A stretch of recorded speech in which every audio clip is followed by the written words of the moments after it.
ॐ विश्वानिदेव सवितर्दुरितानि परासु यद्भद्रं तन्नयासु। ॐ भद्रं कर्णेभिः शृणुयाम देवा भद्रं पश्येमाक्षभिर्यजत्राः स्थिरैरङ्गैस्तुष्टुवासुस्तनूभिः व्यसेमहि देवहितं यदायुः। ओम वेद प्रेमियों सुधी श्रोताओं, सर्वप्रथम सब ऋग्वेद के अष्टम मंडल के 22वें सूक्त की व्याख्या में प्रवेश करने जा रहे हैं। इस सूक्त में 18 मंत्र हैं, छंद हैं प्रयाथ आदि, मंत्र दृष्टा हैं शोभर कांड, देवता हैं अश्विनी कुमार। इस सूक्त के प्रथम मंत्र का शीर्षक है अश्विनी कुमारों के सक्षम रथ का कथन। अब संबंधित मंत्र का सर्वप्रथम सस्वर पाठ हो जाए। ओत्यवः पहारथमत्यागं षष्ठमोदजे यमश्विना सुहवारुद्रवर्तने आसौर्याजैतस्थथोः। इस प्रथम मंत्र में अश्विनी कुमारों के रथ का वैशिष्ट और उस रथ द्वारा अश्विनी कुमारों का आवाहन है। अश्विनी कुमार के विषय में बहुत कुछ कहा जा चुका है। ये देव भिषज के रूप में प्रसिद्ध हैं, देवों के वैद्य हैं, किंतु यदि सूक्ष्मता से देखा जाए तो प्रकृति में जो व्याप्त आरोग्य शक्ति है उसके नियंत्रक ये दोनों अश्विनी कुमार हैं। अब अश्विनी कुमार दो हैं, ये एक ही रथ पर चलते हैं, इनके रथ में 3 पहिए हैं। ये सब एक प्रतीकात्मक वर्णन है। तो एक ही रथ पर चलने का अर्थ हुआ कि ये एक ही शरीर में रहते हैं। अश्विनी कुमार आरोग्य शक्ति के संवर्धक हैं, निरीक्षक हैं, तो वे एक ही रथ पर चलते हैं। तात्पर्य हुआ कि एक ही शरीर में रहते हैं। वो 2 हैं तो शरीर की नासिका जो है वो 2 है, और एक नासिका से चंद्र तत्व का जो है वो विकास होता है, चंद्र तत्व का शरीर में प्रवेश होता है, और दूसरे नासिका छिद्र से सूर्य तत्व का शरीर में प्रवेश होता है। तो शीत उष्ण का जब साम्य रहता है तो शरीर स्वस्थ रहता है, और सूर्य चंद्र का यानी उष्ण तत्व और शीत तत्व का सम रहना भी आवश्यक है आयुर्वेद की दृष्टि से। और ऐसा भी कहा जा सकता है कि ये जो हैं वो जो एक ही रथ पर चलते हैं जिसमें 3 पहिए हैं, तो इसका ये 3 पहिए क्या होंगे? ये होंगे वात पित्त कफ। शरीर स्वस्थ तभी रहता है जब वात पित्त और कफ का संतुलन रहता है। तो शरीर, एक ही शरीर में ये 2 तत्व रहते हैं। एक ही शरीर में जो रथ के रूप में है उसमें 3 पहिए हैं वात पित्त कफ के रूप में। और जासु नास अश्विनी कुमारा, यह कहा भी गया है, तुलसीदास जी ने बताया है कि उस परब्रह्म परमात्मा की या राम की जो नासिका है वो अश्विनी कुमार के रूप में है, या अश्विनी कुमार उस परब्रह्म परमात्मा की नासिका है। इस संदर्भ में हम संक्षिप्त परिचय प्राप्त कर लिए हैं। और अश्विनी कुमार प्रातः समय अधिक सक्रिय रहते हैं। तात्पर्य हुआ कि स्वास्थ्य का संवर्धन और स्वास्थ्य का संबंध प्रातःकालीन वातावरण से अधिक होता है। इसीलिए ब्राह्म मुहूर्त में उठने के हमारे यहाँ या हमारे आयुर्वेद में या हमारे ग्रंथों में कथन है और सलाह दी गई है कि ब्राह्म मुहूर्ते प्रबुद्धेत धर्मार्थम चानुचिंतयेत। ब्राह्म मुहूर्त में प्रत्येक व्यक्ति को उठ जाना चाहिए, धर्म और अर्थ के विषय में, काम के विषय में चिंतन करना चाहिए। तो यह कर्तव्य का जो निदर्शन है वो भी हमारे साहित्य में, हमारे सनातन धर्म में या हमारे वैदिक साहित्य में कहा गया है। तो इस प्रकार से अश्विनी कुमार हैं। तो ये एक देव विशेष तो है ही हैं, प्रकृति में व्याप्त जो शक्ति है आरोग्य की उसके निरीक्षक हैं और ये वैश्विक देव हैं। जो वैदिक देवता हैं वो केवल एक ही स्थान तक सीमित रहने वाले नहीं हैं, ये संपूर्ण विश्व में कार्य करते हैं। तो जो वैश्विक व्यवस्था जिसके अधीन है उसका रथ भी बड़ा तीव्र होना चाहिए। जब पूरा विश्व उसके नियंत्रण में है, स्वास्थ्य शक्ति उससे संबंधित है, तो यदि उसका रथ शीघ्रगामी न हुआ तो फिर वो पहुंच नहीं सकेगा हर स्थान पर समय से। तो जब मानवीकरण होता है तो उसके भीतर उसके रथ आदि बता दिए जाते हैं। तो वैसे ये तो एक शक्ति है, शक्ति का कोई रथ नहीं है, लेकिन यह तो वर्णन को स्पष्ट करने के लिए और मानवीकरण किया जाता है, तो उसमें यह कुछ कहना स्वाभाविक हो जाता है और होता रहा है और आज भी है। मानवीकरण में जो वस्तुएं अशरीरी हैं, सूक्ष्म हैं, उनको भी स्थूल के रूप में चित्रित किया जाता है। तो इन भावनाओं को ध्यान में रख करके हमें अर्थ जगत में प्रवेश करना चाहिए। तो उनके रथ के वैशिष्ट्य के संदर्भ में कहा जा रहा है कि अद्यत्यम दंशिष्ठ रथम। अद्यत्यम माने आज,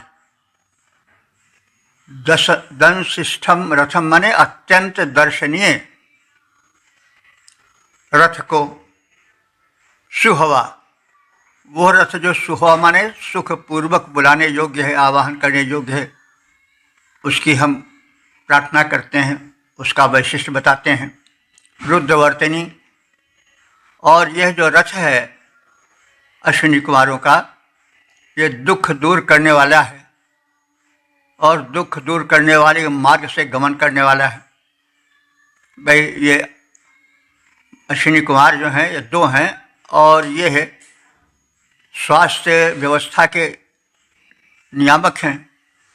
तो जब स्वास्थ्य है तभी सुख है और स्वास्थ्य नहीं है तो दुख है।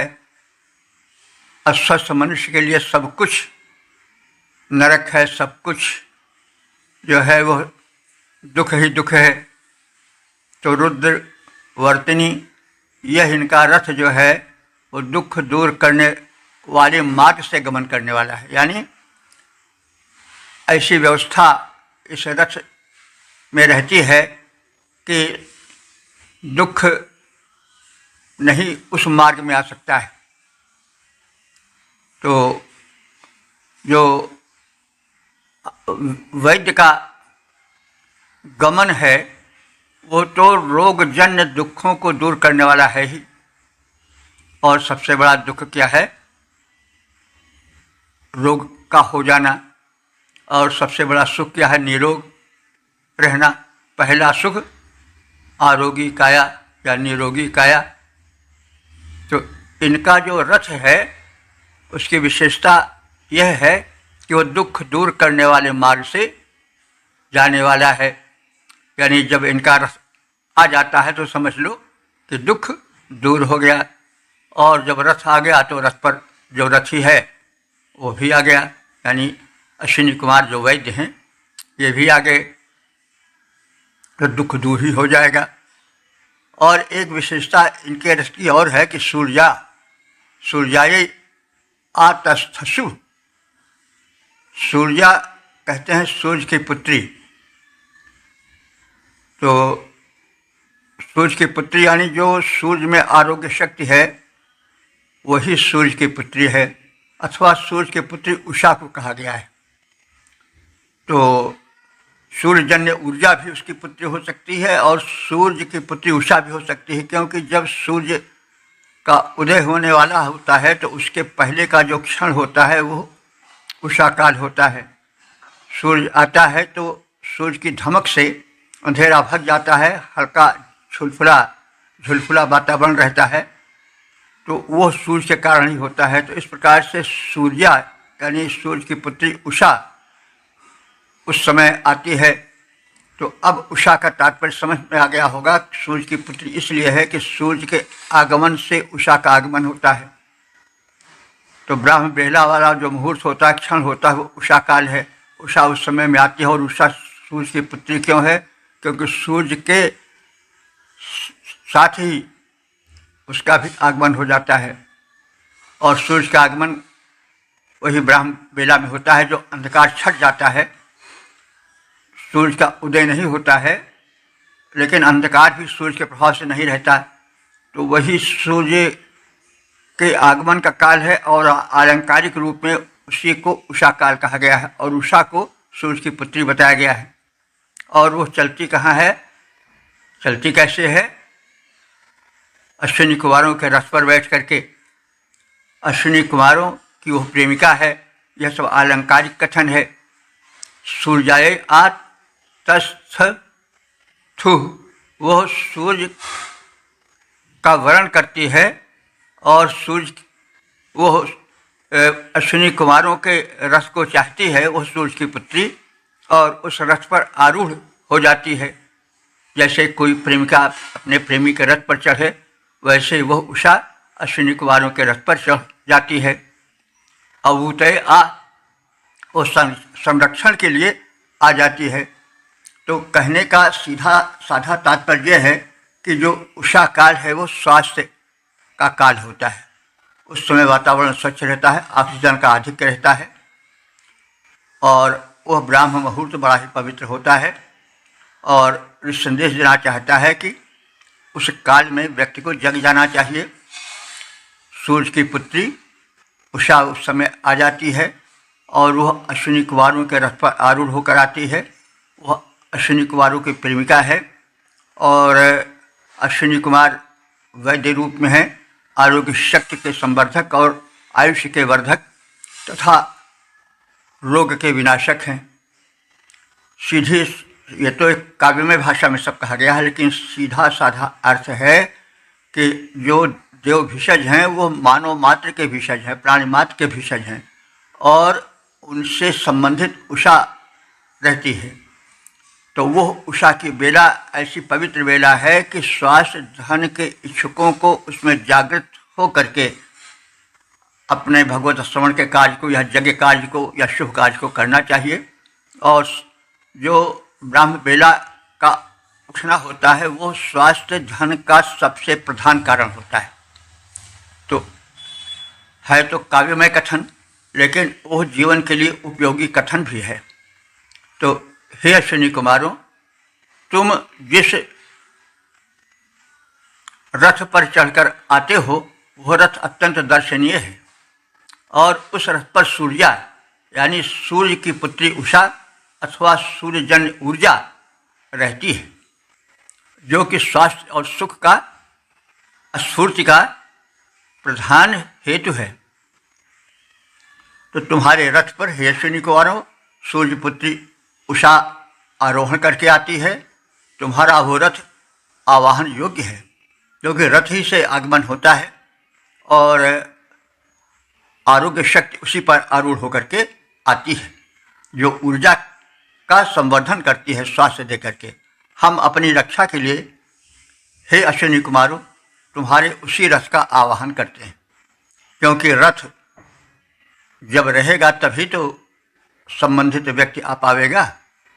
तो इसलिए रथ के प्रति कृतज्ञता ज्ञापित करते हुए ऋषि सौभर्य कह रहे हैं कि हम तुम्हारे रथ का आवाहन करते हैं, क्योंकि वही तुम्हें लाता है। हे अश्विनी कुमारों, शोभन सुरथ सजाए आए। हे अश्विनी कुमारों, शोभन सुरथ सजाए थे आए, ताकि उषा आरूढ़ हो सके जो प्रकाश को फैलाए। रथ ऊर्जा वाहक आवाहन योग्य हमें यह ज्ञान, हम अपनी रक्षा निमित्त करते उसका आह्वान। उषाकालीन जो ऊर्जा है और स्फूर्ति है वो आरोग्य प्रदायिका है, और वो उषा काल में विशेष सक्रिय रहती है। अश्विनी कुमारों का उससे प्रेम संबंध है, और इस प्रकार से आरोग्य शक्ति का और अश्विनी कुमारों का एक मधुर संबंध इस पद में काव्यमयी भाषा में दिखाया गया है। लेकिन अर्थ उसका है कि उषा काल स्वास्थ्य संवर्धक है, और जो ऊर्जा है जो स्वास्थ्य का वितरण है वो उस आकार में विशेष होता है, और जो देव वैद्य अश्विनी कुमार हैं वो वैश्विक स्वास्थ्य व्यवस्था के नियामक हैं, और उनकी प्रार्थना, उनकी उपासना इस उषा काल में करनी चाहिए। ओम 8/22/2 देवता अश्विनी कुमार, शीर्षक है स्तुति अश्विनी कुमार। अब संबंधित मंत्र का सर्वप्रथम सस्वर पाठ हो जाए। पूर्वापुषम् सहवम् पुरस्पृहम् भज्यम् वाजेषु पूर्व्यम् सचनावन्तम् सुमतिभिः सोभरे विद्वेषसमनेहसम्। इस दूसरे मंत्र में ऋषि शोभर, जो इस सूक्त के दृष्टा ऋषि हैं, जो कर्ण गोत्रीय हैं, इसलिए कर्ण कहे जाते हैं, उनका यह संदेश है। और वे स्वयं को पहले संबोधित करते हुए कह रहे हैं कि शोभरे, हे कर्ण गोत्रीय ऋषि शोभर, अस्तु, तुम अश्विनी कुमारों की स्तुति करो।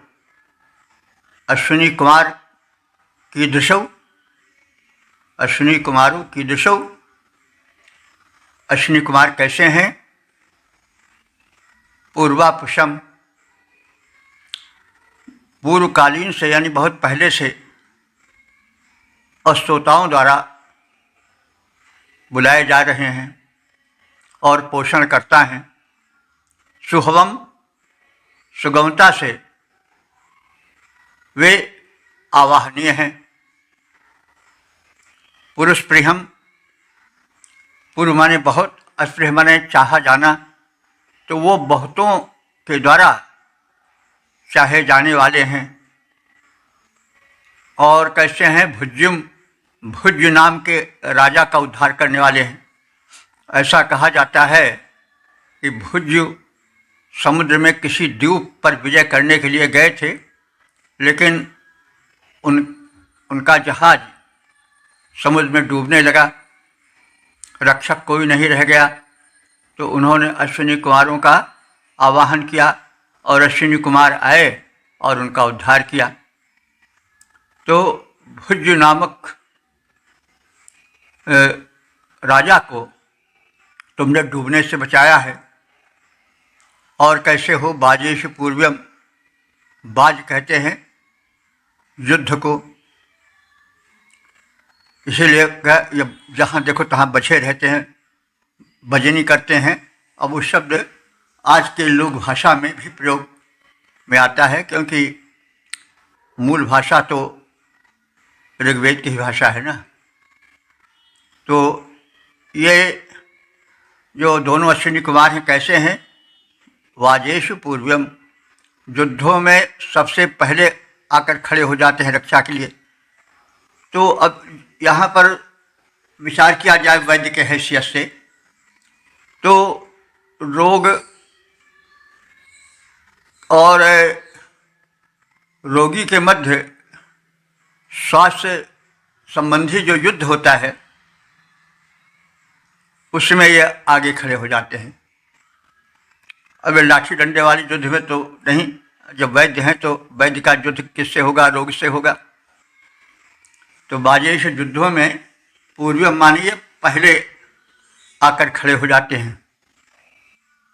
और कैसे हैं? सचनावंतम, अपने सहायक से भी युक्त रहते हैं। उनके सहायक क्या होंगे? उनके जो औषधीय द्रव्य हैं, जो औषधीय और रोग निरीक्षण करने के साधन हैं, ये सब उनके साथी हैं।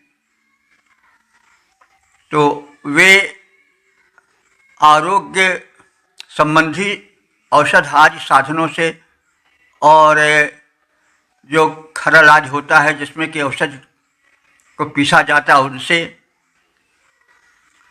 और अन्य जो स्वास्थ्य संबंधी यंत्र हैं उनसे संबंधित रहते हैं, वही उनके साथी हैं, उनसे युक्त होकर वो चलते हैं। क्योंकि वैद्य के पास यदि औषधियाँ नहीं होंगी साथ में, यदि जो रोग को भगाने के अन्य साधन हैं या रोग को पहचानने के, जैसे आज की भाषा में कहें तो आला है, सुई है, क्या है, वैसे हर पैथी में अपने अपने अलग साधन होते हैं, वही उसके अस्त्र शस्त्र हैं, उनसे वे युक्त रहते हैं, वही उनके साथी हैं, संगी हैं। विद्वेषसम, वे शत्रुओं का विशेष विरोध करने वाले हैं, यानी रोग शोक आदि को वही तो रोकते हैं, उनका संग्राम उसी से होता है। अनेहसम, वे निष्पाप हैं, क्योंकि वे दूसरों का दुख दूर करते हैं, रोग शोक का हरण करते हैं। जो वैश्विक या प्रकृति में व्याप्त आरोग्य शक्ति है, उसके द्वारा वे शरीर को रोग रहित करते हैं, सुख प्रदान करते हैं। और यह भी इससे संकेत मिलता है, जो कि एक सत्य है, कि शरीर में आरोग्य शक्ति ही सबसे बड़ी चीज़ है। शरीर में जीवन तभी तक रहता है जब तक कि इम्यूनिटी पावर या रोग अवरोधक शक्ति रहती है, तो वही प्रमुख है। यदि रोग अवरोधक शक्ति ना रहे तो फिर जो है वो किसी प्रकार से जीवन नहीं रह सकता है, दवाएं काम नहीं कर सकती हैं, वही काम करती है पहले। नहीं तो दवा तो हर एक मर्ज की है और मनुष्य मर्ज ही से मरता है, तो फिर दवाएं देते रहते लोग, डॉक्टर लोग, और फिर मरण होता ही नहीं। लेकिन मरण तब तक नहीं समीप आता जब तक कि शरीर में रोग अवरोधक शक्ति बनी रहती है। तो ये विद्वेषसम शत्रुओं का विरोध करने वाले हैं, यानी जो रोग शोक रूपी शत्रु मनुष्य या प्राणियों के पास आते हैं उसको ये अवरुद्ध करते हैं, उनसे इनका द्वेष रहता है।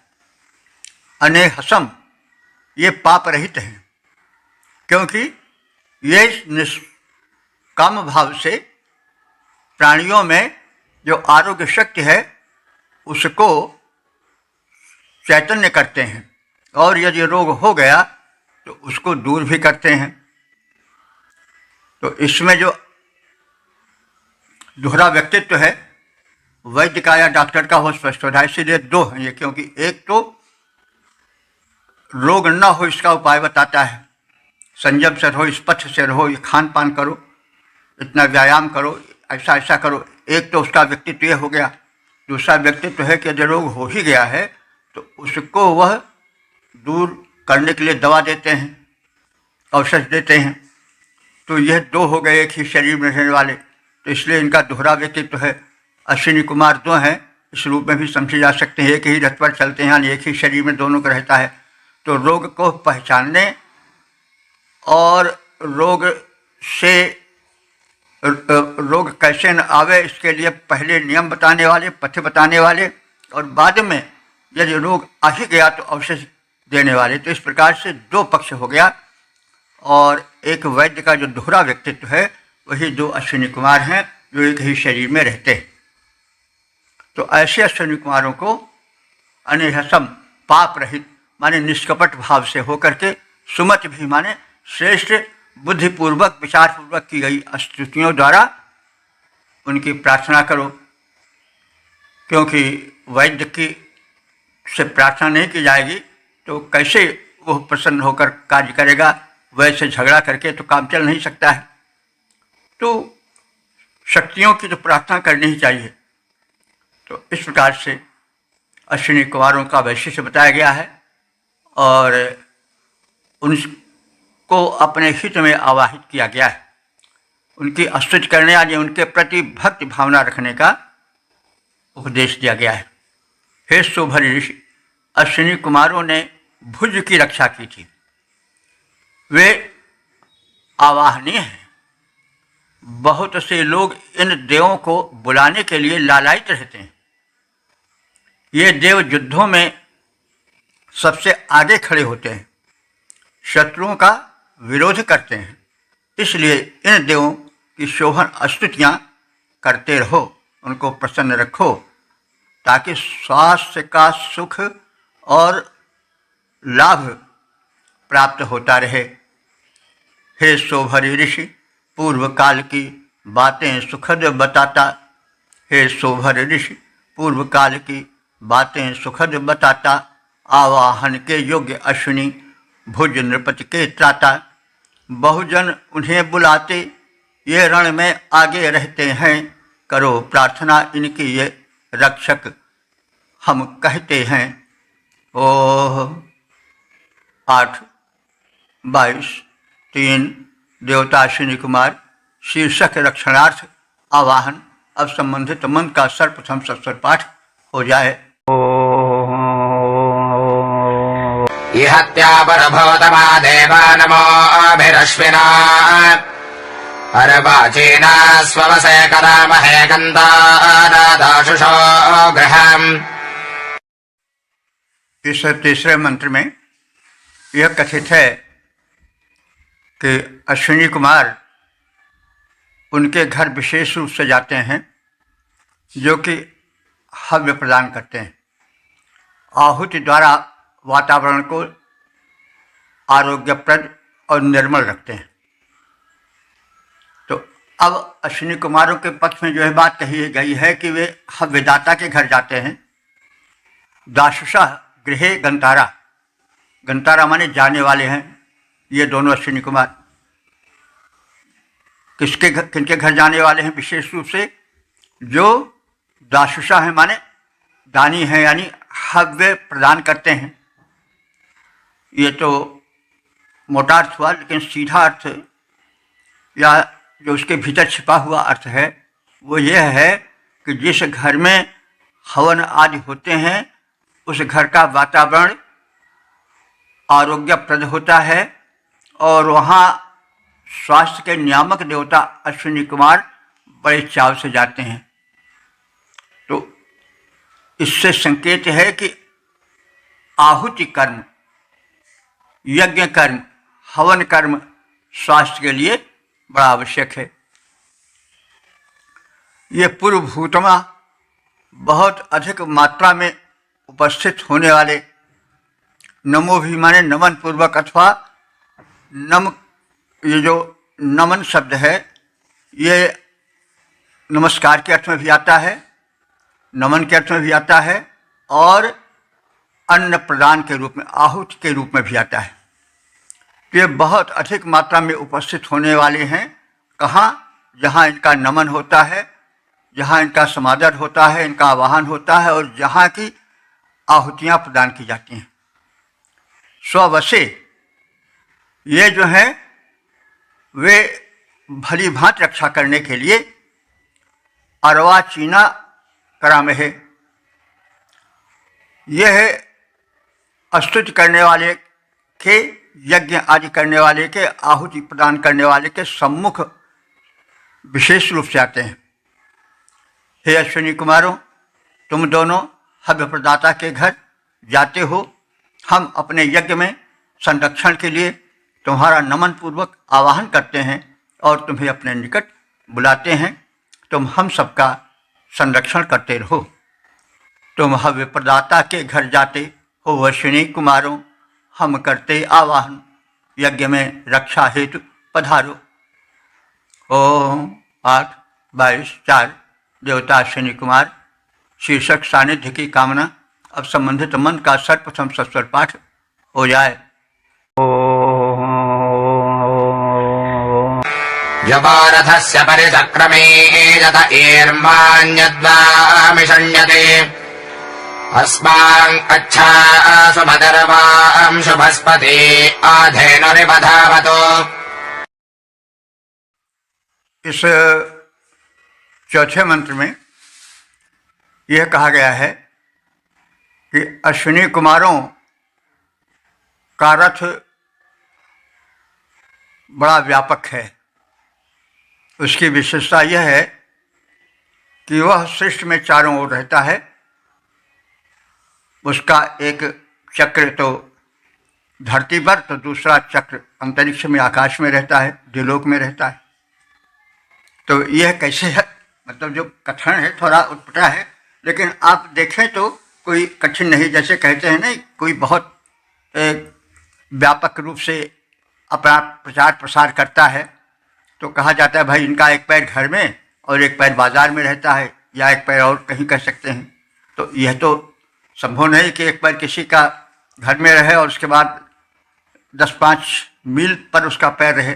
तो यह है कि संभव नहीं है, लेकिन अलंकारिक भाषा में कह दिया जाता है भाई ये इतने व्यस्त रहते हैं कि एक पैर इनका घर में, एक पैर बाजार में, एक पैर शहर में रहता है। तो वही कथन है। अश्विनी कुमारों का रथ जो है इतना व्यापक है, इतना तीव्र है कि उसका एक चक्र तो पृथ्वी पर और दूसरा चक्र जो है आसमान में रहता है। यानी यह धरा और गगन दोनों में और सभी प्राणियों के संरक्षण में और आरोग्य शक्ति के निरीक्षण में, उसके वितरण में जो है वो व्यस्त रहते हैं। तो ये सब अलंकारिक कथन है। योह रथ से चक्रम, योह माने तुम दोनों अश्विनी कुमारों के रथ का जो चक्र है, पहिया है, वो उसका एक पहिया तो द्युलोक तक जाता है, पर यते दूर द्युलोक तक जाता है। अन्य दूसरा जो रथ चक्र है वो ईमाम वाम कृष्णति, प्रेरक तुम्हारे पास रहता है, धरती पर रहता है। शुभस्पति, हे शुभ के अधिपति, स्वास्थ्य के प्रदायक, संरक्षक देव। वाम सुमति, तुम्हारी सुमति धेनु ही हो, गाय की तरह। असमान अच्छ आधावतु, हमारे समीप शीघ्र दौड़कर आए। जैसे गाय अपने बछड़े के प्रति बड़ी तेजी से दौड़कर आती है उसके संरक्षण के लिए, उसको दुग्धादि देने के लिए, इसी प्रकार से तुम जहाँ कहीं भी हो हमारे संरक्षण के लिए शीघ्र आओ। तो धीनु असमान अच्छ आधावत, गाय की भांति तुम हमारे प्रति प्रेम भाव से, सुरक्षा के भाव से, पोषण के भाव से दौड़ो और शीघ्र आ जाओ। भले ही तुम्हारा रथ चक्र द्युलोक में रहता है, लेकिन एक तो भूलोक में रहता है, यानी चारों ओर व्याप्त रहता है। लेकिन हमारी प्रार्थना जैसे सुनो, हमारे संरक्षक के लिए तुम वैसे ही दौड़ कर आओ जैसे बछड़े के पास गाय दौड़ कर आती है। हे अश्विनी कुमारों, तुम्हारे रथ का एक चक्र द्युलोक में रहता है तो दूसरा तुम्हारे पास भूलोक में रहता है। हे शुभ के स्वामी देव, तुम्हारी सुमति हमारे समीप दौड़ कर वैसे आए। तुम्हारी कृपा दृष्टि, तुम्हारे विचार हमारे प्रति इतने संबंधित रहें, इतने आकर्षित रहें, इतने दयालु रहें, इतने कोमल रहें कि वे उसी प्रकार से दौड़कर हमारे समीप आएं जैसे बछड़े के पास गाय दौड़कर आती है। यानी तुम्हारे आगमन में रंच विलंब न हो और बड़ी तीव्रता रहे। हे अश्विनी कुमार, तुम्हारा रथ रक्षण रत रहता। हे अश्विनी कुमार, तुम्हारा रथ रक्षण रत रहता। स्वर्ग और भूलोक मध्य वो सतत गमनरत रहता। तुम सुनकर प्रार्थना हमारी, दौड़े आओ वैसे धेनु वत्स के निकट दौड़ती सत्वर जाति जैसे। धेनु वत्स के निकट दौड़ती सत्वर जाति जैसे। ओम 8-22-5 देवता अश्विनी कुमार, शीर्षक अश्विनी कुमारों का रथ। अब संबंधित मंत्र का सर्वप्रथम सस्वर पाठ हो जाए। रथोजो वान्त्रिबन्धनो हिरण्याभीषदश्विना परिद्या वा पृथिवी भूषतिश्वतस्तेन सत्यागतम्। इस 5वें मंत्र में यह कथित है कि अश्विनी कुमारों का रथ बड़ा ही सुंदर दर्शनीय है और उसमें एक परिपूर्ण रथ की व्यवस्था है। उसमें बैठने के 3 स्थान हैं। अब 3 स्थान से मनसा वाचा कर्मणा भी हो सकता है और 3 स्थान से तात्पर्य हो सकता है कि तीन प्रकार से, यानी प्रातः, मध्याह्न और सायं काल के जो कर्म हैं, यज्ञ आदि हैं, वो होने चाहिए, तब तुम्हारी विशेष कृपा होगी। तो अब इसमें कहा गया है कि तुम्हारा रथ जो है त्रिबंधुर है, 3 स्थानों वाला है, अथवा वात पित्त कफ को सुव्यवस्थित रखा जाए, इससे भी इसका आशय लिया जा सकता है, क्योंकि सारी बातें आलंकारिक ढंग से संकेत रूप में कही जाती हैं। तो ये वैद्य हैं, इसलिए इनसे संबंधित जो 3 बातें हैं उनको समझना आवश्यक होता है। तो अब इसी संदर्भ में कहा जा रहा है कि तुम्हारा रथ जो है त्रिबंधुर है, 3 बैठने वाले स्थानों से युक्त है। ना सत्या, हे सत्य पालक अश्विनी कुमारों, तो अश्विनी कुमार जो दोनों हैं ये सत्य के पालक हैं। सत्य क्या है? जो परिवर्तित न हो, यानी शास्त्र के सिद्धांत जो हैं वो एक ही हैं, और जो शास्त्र का सिद्धांत पहले सृष्टि के आदि में लागू होता था, प्राचीन काल में लागू होता था, वो वही सिद्धांत, वही वात पित्त कफ और वही नियम संयम पथ्य आदि जो व्यवस्थाएं हैं, शरीर के स्वस्थ रहने विषयक जो नियम हैं, वो सदैव एक जैसे हैं। तो वे इसीलिए सत्य के प्रारूप हैं, सदैव रहने वाले हैं, और अश्विनी कुमार इसी कारण से ना सत्या कहे जाते हैं। ये सत्य आरोग्य संबंधी सिद्धांतों पर चलने और चलाने वाले हैं। तो हे अश्विनी कुमारों, वाम माने तुम दोनों का, यह माने जो रथ है त्रिबंधुरा, वो 3 स्थानों से युक्त है और आकर्षक है, हिरण्य अभिषु, और तुम्हारे पास जो है उस रथ के घोड़ों को चलाने के लिए जो चाबुक है वो सुवर्णमय है। तो अब यह सुवर्णमय से क्या समझना चाहिए? एक तो शोभा उसकी है सुवर्ण, और दूसरे यह है कि सुवर्ण एक धातु है, वो सुवर्णमय सुंदर वर्ण, सुवर्ण का अर्थ होता है शोभनम वर्णम। तो शरीर में सुवर्ण का योग होना चाहिए। प्रायः जो शरीर कांतिहीन हो जाता है तो उससे शरीर का जो सुवर्ण तत्व है वो क्षीण हो गया, ऐसा समझना चाहिए। सुवर्ण में शक्ति होती है, शरीर में ओज रहे, तेज रहे, इसके लिए सुवर्ण योग आजकल भी आयुर्वेद में चलता है। सुवर्ण योग से जो औषधियाँ हैं, रसायन हैं, बनते हैं, वे बड़े ही उपयोगी होते हैं। तो चाबुक जो है वो नियंत्रक है। तो ये जो सुवर्ण में चाबुक है, उसका तात्पर्य हुआ कि रोग को भगाने के लिए या रोग को नियंत्रित करने के लिए सुवर्ण का योग भी आवश्यक है। आयुर्वेद में सुवर्ण योग की बड़ी चर्चा है। तो जैसे चाबुक से अश्व नियंत्रित होता है, वैसे सुवर्ण योग से शरीर नियंत्रित होता है, आरोग्यमय रहता है। शरीर में धातुएं होती हैं, लौह धातु भी होती है और ताम्र धातु भी रहती है और रजत धातु भी रहती है, स्वर्ण धातु भी रहती है। तो जब ये धातुएं क्षीण होने लगती हैं तो शरीर क्षीण होने लगता है। आज के कृत्रिम खान पान में, छौंक और बघार में यह सब होता है कि तमाम धातुएं जल जाती हैं। अब स्वर्ण धातु तो बहुत कम खाद्य पदार्थों में है, जैसे चौलाई में स्वर्ण बताया जाता है। तो चौलाई अगर तो मिलते नहीं, अगर कुछ मिलती भी कहीं कहीं तो उसको छौंक बघार करके समाप्त कर दिया जाता है, उसका वो तत्व निकल जाता है। इससे शरीर कांतिहीन होने लगता है। तो इसलिए सुवर्ण योग आयुर्वेद में बताया गया है।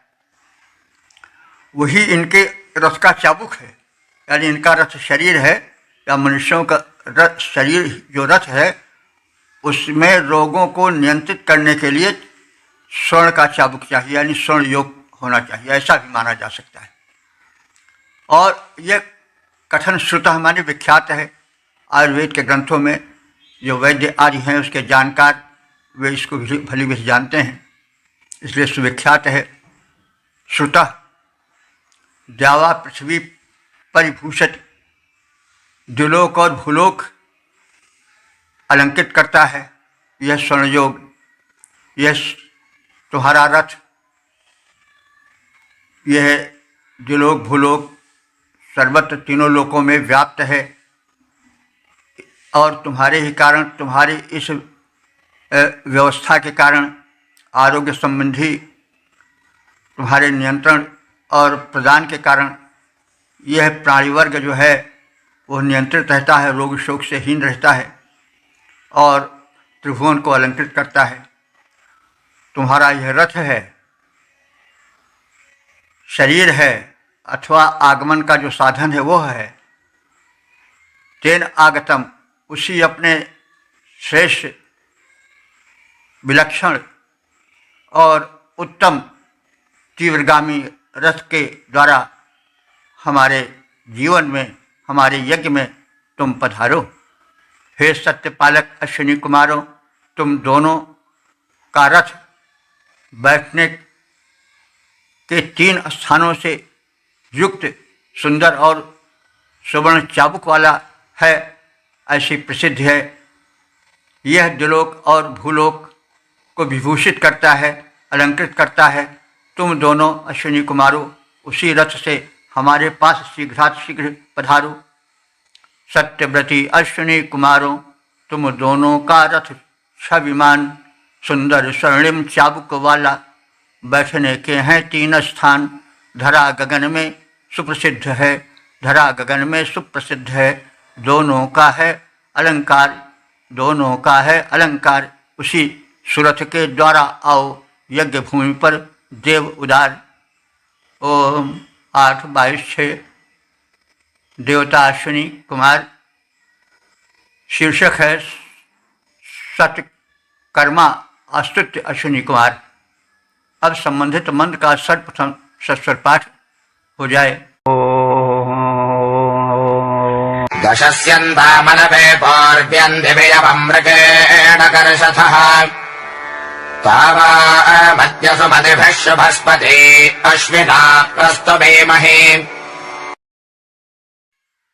इस 6वें मंत्र में अश्विनी कुमार कृषि कर्म के प्रथम करता है। उन्होंने प्रथम अंतरिक्ष से बादलों के माध्यम से जल वृष्टि कराई, ताकि जो वायुमंडल में व्याप्त स्वास्थ्य के कण हैं वे पृथ्वी पर आ जाएं, और उसके बाद पृथ्वी में हल द्वारा कर्षण करके बीज वपन की व्यवस्था कराई औषधियों में, ताकि स्वास्थ्य के गुण हैं, स्वास्थ्य के जो आरोग्य के जो तत्व हैं वे सब आ जाएं। क्योंकि आहार एवं औषधि, आहार भी एक औषधि है।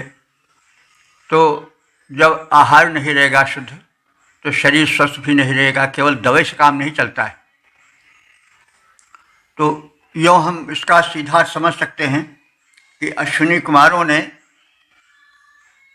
कहा भैया दवाई पर्याप्त नहीं है, उसके लिए तुम आरोग्यप्रद फसलें उपजाओ।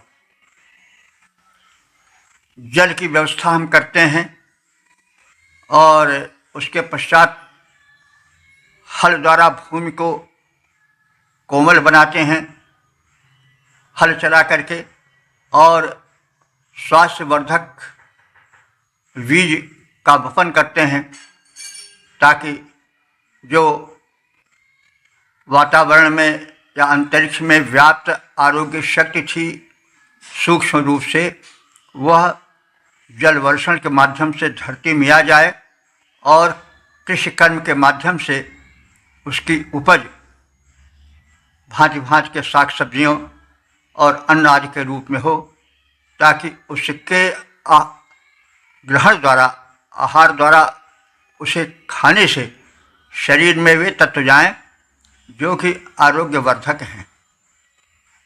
तो इससे यह संकेत मिलता है कि जो वैद्य या डॉक्टर हैं वो केवल दवा दे करके सिर्फ अपना कर्म न समझ लें कि हम पूरा कार्य कर चुके। वे प्रत्येक औषधीय व्यवस्था करें, लक्षण पहचानें, आहार परहेज पथ्य आदि की बातें बताएं, साथ साथ कृषि कर्म पर भी प्रकाश डालें। इस प्रकार से इन वस्तुओं को उपजाओ और उसका सेवन करो। तो पहले इस प्रकार की बाजारें नहीं लगती थी जैसे आज हैं। कृषि कर्म होता था और कृषि कर्म के माध्यम से जो फसलें, साग सब्जी, फल फूल, अनाज की होती थीं, उनसे उपज होने वाली औषधीय तत्वों से भरी भोजन की व्यवस्था पर भी वो प्रकाश डालते थे। यानी वैद्य का व्यक्तित्व जो हो वो चतुर्मुखी होना चाहिए। तो शुभस्पति, यानी कल्याण के, शुभ के पालनकर्ता, शुभ के संचालक, शुभ के प्रदाता हे दोनों अश्विनी कुमारों, प्रथम तुमने दिव दशस्यंता, दिव माने दिलोक से, अंतरिक्ष से जल की व्यवस्था की। फिर मनवे पूर्वम, उस व्यवस्था और उस संज्ञान को प्रथम तुमने मन को प्रदान किया, राजा मन, जो कि उसे जान करके प्रजा में प्रचार करें। फिर वृकेण यवम कर्षथ, वृक कहते हैं जमीन को फाड़ने वाला फाल, जो रथ में, जो मतलब हल में लगा रहता है। तो वृक तो होता है भेड़िया के लिए, हम लोग जानते हैं, लेकिन भेड़िए को भी वृक इसलिए कहा गया है कि वो चीर फाड़ डालता है शिकार को। तो वृक का वास्तविक अर्थ जो है वो चीर फाड़ डालने वाला होता है। तो जैसा हम कहते आए हैं कि ऋग्वेद में भाषा में शब्द रूढ़ नहीं हो पाए थे, लक्षण के अनुसार नाम रख दिया गया था। बाद में वो वस्तु विशेष में रूढ़ हो गए, किसी वस्तु विशेष में एक नाम के साथ। वैसे वृक है शब्द यहाँ पर है। वृक तो आजकल सब लोग भेड़िए को जानते हैं, क्योंकि भेड़िया शिकार को चीर फाड़ डालता है। और यहाँ पर हल के लिए कहा गया है, हल जो है वह भूमि को चीर फाड़ डालता है, हराई चलती है। तो हल को वृक इसलिए कहा गया। तो वृकेण यवम कर्षथ, तुमने यव माने एक उपयोगी खाद्य पदार्थ जिसको हम जव कहते हैं, उसके उपज के लिए तुमने भूमि पर हल द्वारा, भूमि पर हल को चला करके उसका क्या किया, मतलब हराई बनाई, उसको चीर फाड़ डाला। तो धरती को चीर फाड़ने का मतलब हुआ कि हल को खींचा गया और उसमें हराई बनाई गई, उसको जोता गया, उसको कोमल किया गया भूमि को, और कृषि कर्म किया गया। तो तुमने प्रथम कृषि कर्म को भी सिखाया लोगों को, वृष्टि की व्यवस्था की, ताकि अंतरिक्ष के जो घुली हुई औषधीय तत्व से भरी बूंदें हैं वे पृथ्वी पर पड़ें और पृथ्वी उसको सोख करके उपज में उन तत्वों को लावे, और उसके पश्चात की भूमि खेती के युक्त हो जाए, खेती के योग्य हो जाए। इसके लिए हल चलाने की व्यवस्था की, उसको सिखाया कि पहले भूमि को कोमल कर दो, हल चला करके उसको चीड़ दो फाल के माध्यम से, और तब कृषि कर्म करो। तुमने यह सिद्धांत बताया। आज हम सब इसी तुम्हारे उपकार के लिए वाम माने तुम दोनों को, सुमति भी माने विचार पूर्वक भाव भरी स्तुतियों द्वारा प्रस्तवी में ही प्रशंसा करते हैं, तुम्हारी स्तुतियाँ करते हैं, क्योंकि तुमने बड़ा कल्याण किया। केवल दवा ही देकर नहीं रह गए, बल्कि तुमने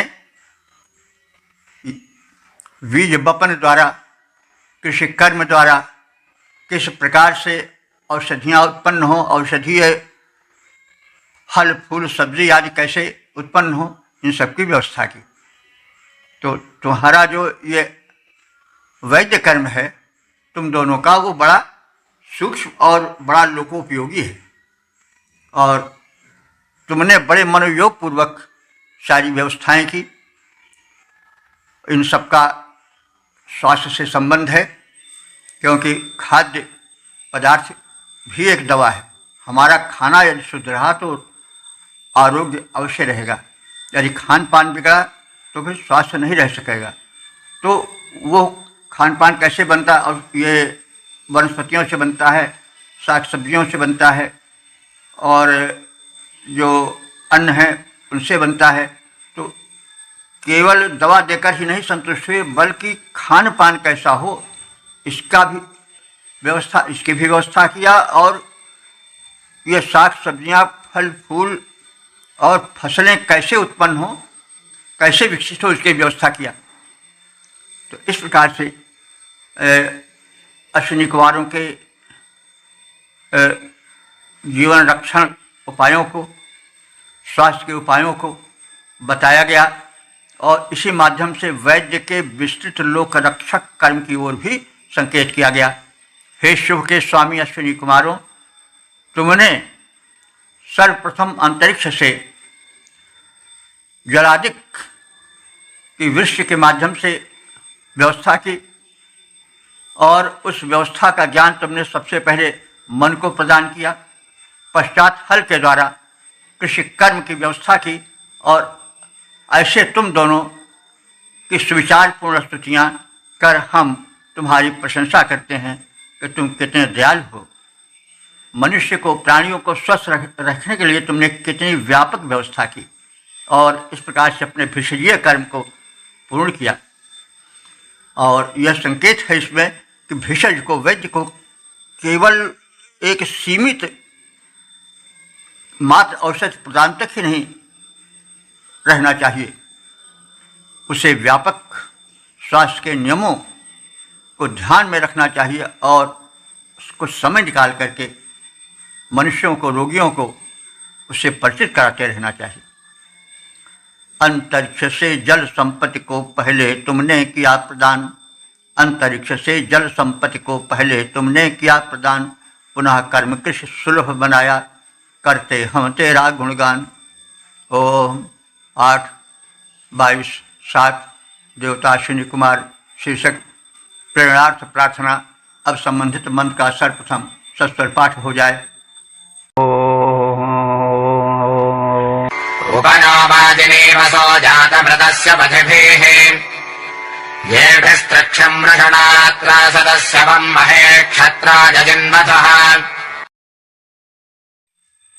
इस 7वें मंत्र में सत्य प्रेरक अश्विनी कुमारों का प्रारूप व्यक्त किया गया है।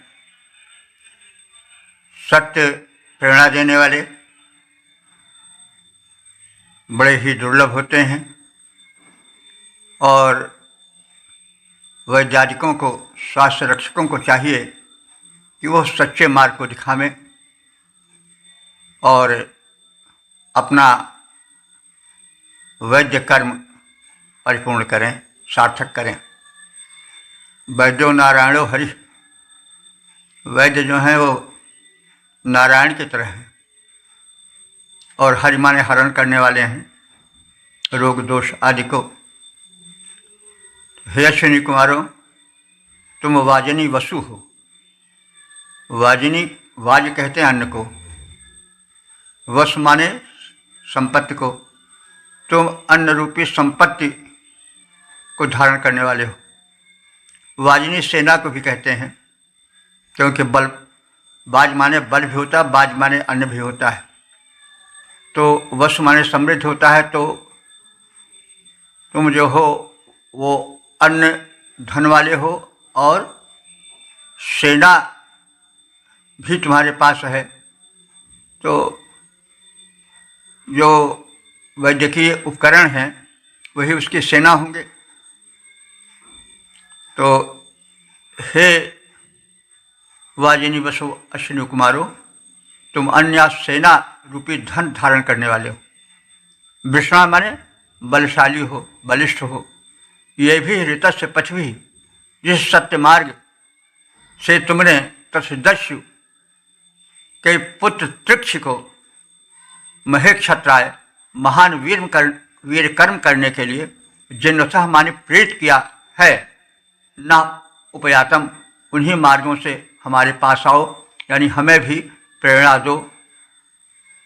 अन्न और सैन्य बल से परिपूर्ण बलिष्ठ अश्विनी कुमारों, सत्य के जिन मार्गों से त्रसदस्यु के पुत्र तृक्ष को महान वीर कर्म की प्रेरणा दिए थे, उन्हीं मार्गों से, उन्हीं प्रेरणाओं से हमें भी प्रेरित करो और धन्य बनाओ। अन्न और सेना बल पूरित हे अश्विनी कुमारों, उसी सत्य पथ से तुम दोनों मेरे पास पधारो, जिस पथ से त्रसदस्यु पुत्र जो तृक्ष वीर कहलाया, प्रेरणा वीर कर्मों की उसने जिस पथ से है पाया, उसी पंथ से प्रेरक बनकर तुम दोनों आ जाओ, देकर सत प्रेरणा हमारा जीवन सफल बनाओ। ओम 8/22/8 देवता अश्विनी कुमार शीर्षक सोमपानार्थ प्रार्थना। अब संबंधित मन का सर्वप्रथम सस्वर पाठ हो जाए। अयम् भावत्रिभिः स्वतः सोमो नरावृषण्वसो आयातम् सोमपीतजे पिबतम् दाशुषो गृहे।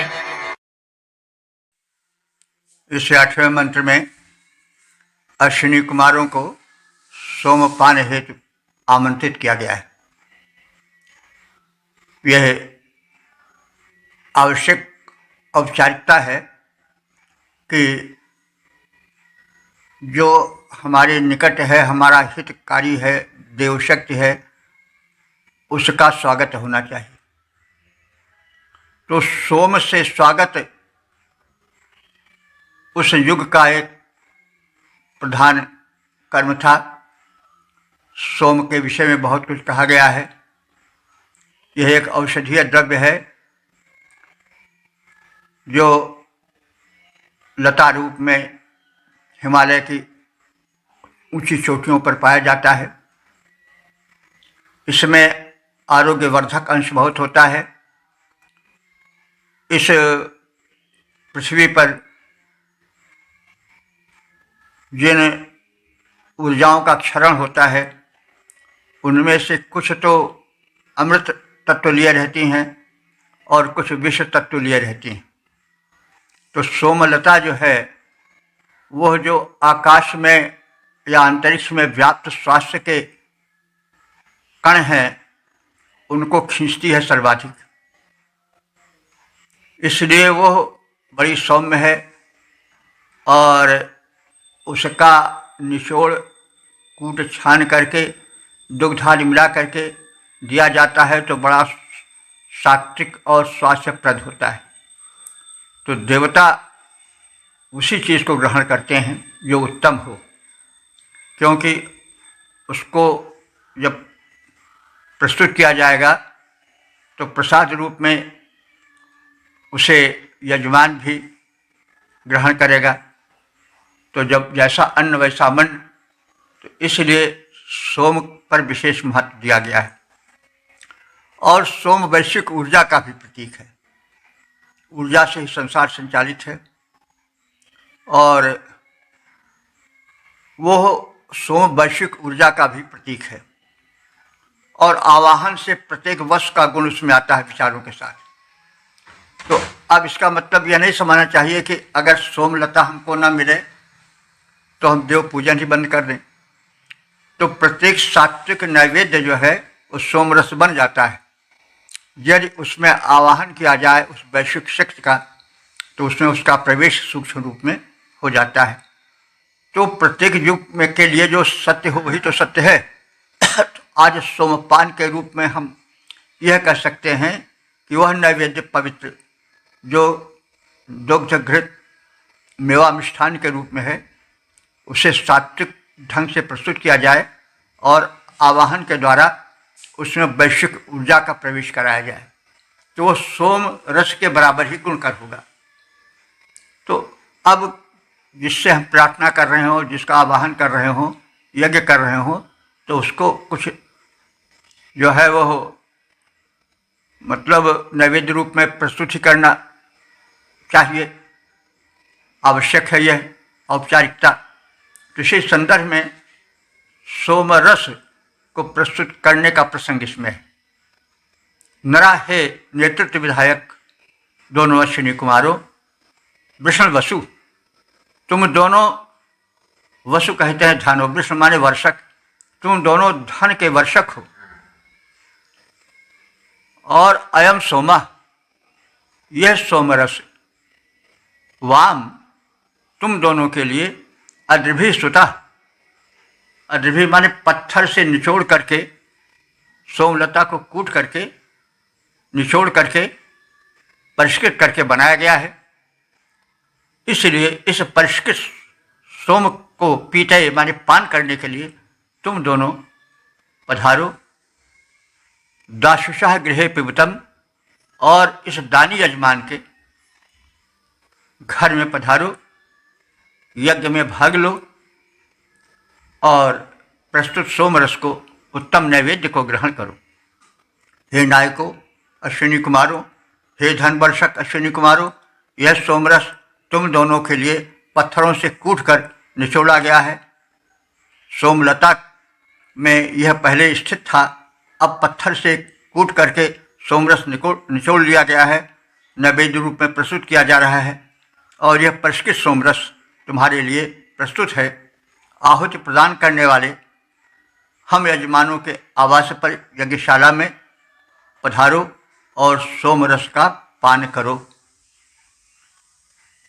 हे नेतृत्व विधायक धन वर्षक अश्विनी कुमारों, तैयार सोमरस हेतु हम सबके भवन पधारो। ओ 8-22-9 देवता अश्विनी कुमार, शीर्षक पोषक अन्न हेतु प्रार्थना। अब संबंधित मंत्र का सर्वप्रथम सबसर पाठ हो जाए। आहिरोहतमश्विनारथे कोशे हिरण्यजे वृषण्वसु युञ्जाधाम पेवरेदशाः। इस नवे मंत्र में अश्विनी कुमारों का उनके स्वर्ण रथ पर आरूढ़ होकर के शीघ्रातिशीघ्र आने का और उपासकों को समृद्ध बनाने का कथन है। वृषण वसु, वृषण माने वर्षा करने वाला, वसु माने धन। तो हे धन वर्ष को दोनों अश्विनी कुमारों, हिरण्य एक कोशे रथे, हिरण्य कहते हैं सोना को, कोश माने खजाना, रथे माने रथ पर, यानी वह रथ जो सोने का खजाना है, उस सुवर्णमय रथ पर आरूहतम, तुम आरूढ़ हो जाओ। पीवरी ईशा भुंजाथा, पीवरी माने पोषक, श्रेष्ठ पृष्ठ, अन्न सामग्रियों को हमें लाकर दो, क्योंकि खाद्य पदार्थ पोषक होना चाहिए। तला भुना और मतलब तत्वहीन भोजन तो स्वास्थ्य का देगा, वो तो स्वास्थ्य हरण करने वाला है। इसलिए पोषक अन्न है प्रार्थना की गई है। वे सामग्रियां जो तुम्हारे रथ में, अश्विनी कुमारों के रथ में हैं, वे सब पोषक हैं और उस रथ से आगमन करें और हम उपासकों को ऐसा पोषक अन्न दें जो कि हमें स्वस्थ बनावे, समृद्ध बनावे। हे धनवर्षक अश्विनी कुमारों, तुम्हारा सुवर्ण रथ अन्न और धन समृद्धि का भंडार है। ऐसे अपने रथ पर आरोहण करो और पोषक अन्न सामग्रियां हमें प्रदान करो। रथ सुवर्ण में धन वैभव का है पूरा भंडार। रथ सुवर्ण में धन वैभव का है पूरा भंडार। उस रथ से आओ धन वैभव जो अश्विनी कुमार।